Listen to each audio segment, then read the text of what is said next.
In the shadowy realms of Celtic mythology, curses loom like spectral figures, ready to strike fear into the hearts of both mortals and gods. These ancient tales speak of dark powers that could bring ruin upon entire kingdoms, shatter the mightiest of warriors, and echo through generations. Oh, Among the most terrifying are three curses so potent, so merciless, that even the bravest souls would tremble at their mention. Picture, if you dare, a misty forest shrouded in twilight, where ancient stones whisper secrets of forgotten lore. Here, in the land of the Celts, curses were not mere superstition, but a very real and present danger.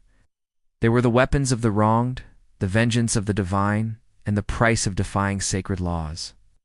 First among these dreaded maledictions is the curse of Macha, a name that even now sends chills down the spines of those who know its power. Macha, a goddess of sovereignty and war, was not one to be trifled with. Her curse could bring disaster upon those foolish enough to cross her or violate the sacred tenets she upheld. Legend tells of how Macha, forced to race against the king's horses while heavily pregnant, cursed the men of Ulster.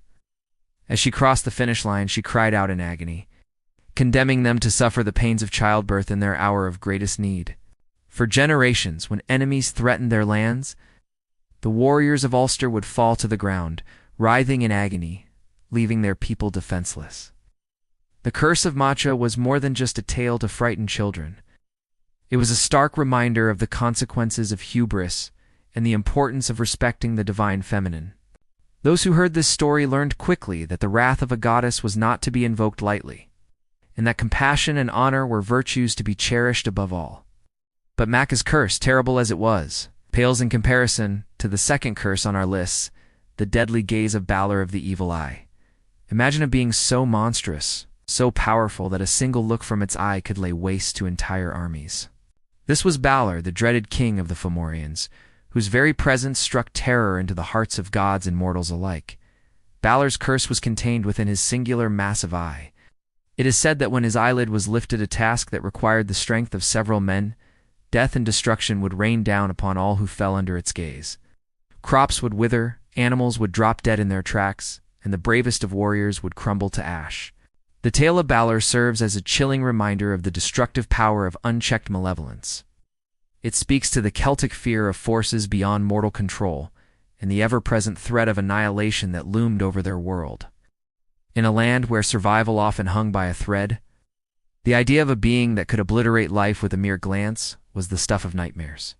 Yet even Balor, its terrifying power cannot match the all-encompassing dread inspired by our third and final curse, the wrath of the known as the Phantom Queen, that was a goddess of war, fate, and death. Her curse was not a single act, but a relentless pursuit of doom that could span lifetimes. The wrath was feared by gods and mortals alike, for she had the power to shape the course of battles and the destiny of nations.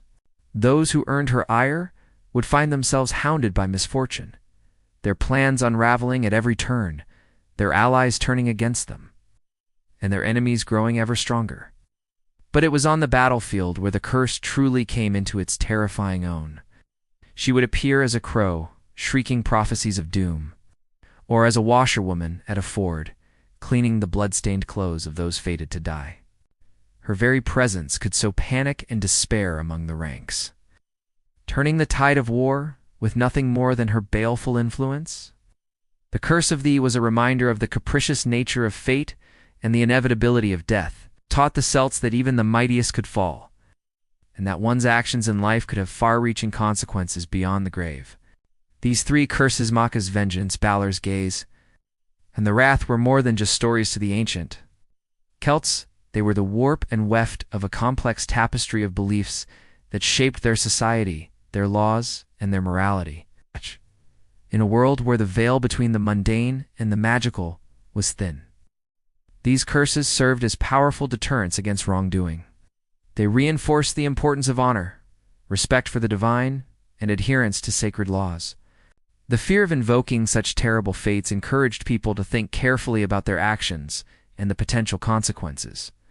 Moreover, these myths reflected the Celtic worldview, where the forces of nature and the supernatural were intimately intertwined with daily life. They spoke to a deep-seated belief in the power of words and intentions. and the idea that one's actions could ripple out to affect not just the individual, but entire communities and even future generations. The curse has also played a crucial role in maintaining social order. The threat of divine retribution for breaking oaths or violating sacred hospitality has helped to ensure that agreements were honored and that travelers were treated with kindness. In a society without a centralized legal system, these supernatural sanctions provided a powerful incentive for ethical behavior. But perhaps most importantly, these tales of curses and their consequences served as a way for the Celts to make sense of the often harsh and unpredictable world in which they lived, in the face of disease, war, and natural disasters. The idea that such misfortunes could be the result of divine punishment provided a framework for understanding, and in some cases, a hope for averting future calamities through proper behavior and ritual. As we reflect on these ancient tales, we might ask ourselves, how would we fare in a world where such curses were a very real threat? Would we dare to defy the will of a goddess, knowing that her vengeance could reach across generations? Would we risk incurring the wrath of beings with the power to destroy with a single glance? These questions, though rooted in myth, still resonate with us today. They speak to our deepest fears and our innate understanding that our actions have consequences, sometimes far beyond what we can imagine. So the next time you find yourself walking through a misty forest or standing before ancient stones, remember the lessons of these Celtic curses. Treat the world and those around you with respect, honor your word, and be mindful of the long-reaching effects of your actions. For who knows, perhaps the echoes of these ancient powers still linger in the shadows, waiting to remind us of the wisdom of our ancestors. If you've been captivated by these tales of Celtic curses, there's a whole world of myths and legends waiting to be explored. Subscribe to our channel for more journeys into the realms of ancient lore and forgotten wisdom. And before you go, tell us in the comments, which of these curses would haunt your nightmares the most? The physical agonies of Macha's revenge, the instant obliteration of Balor's gaze, or the relentless, inescapable doom of the wrath? Share your thoughts, and let's keep the conversation going.